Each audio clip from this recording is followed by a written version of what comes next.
दादा और पोता खेतों में चहल कदमी कर रहे थे कि पोते की नजर खेतों के बीचों बीच भांस पर लटके हुए एक कौवे पर पड़ी।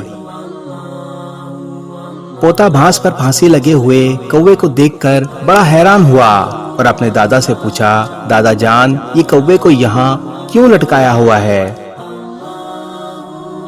दादा ने मुस्कुराकर जवाब दिया, बेटा, खेत को बचाना हो तो एक को लटकाना पड़ता है। दौरे हाजिर में भी कुछ ऐसी ही सूरत हाल है। आए दिन कौवे खेतों पर हमला करके नुकसान पहुंचा रहे हैं। जिना बिल जबर, कत्लो गारत, बच्चों का अगवा, चोरी डकैती और दीगर वाकयात हमारे मुल्क में बढ़ते जा रहे हैं।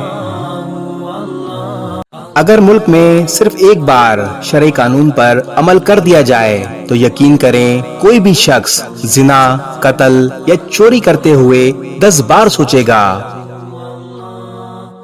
शरीयत में शादीशुदा शख्स जिना का मुर्तकिब हो तो इसकी सजा संसार करना है।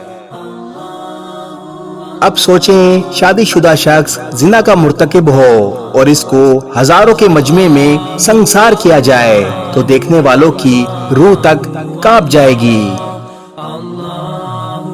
ये सब देखने के बाद शादीशुदा शख्स जिना करना तो बहुत दूर की बात, जिना करने का सोचेगा भी नहीं।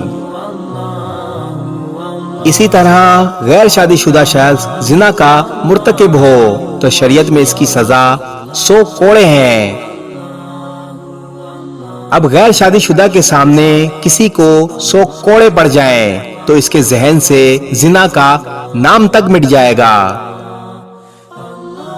शरीयत में जिना बिल जबर यानी जबरदस्ती जिना की सजा सबसे ज्यादा सख्त है।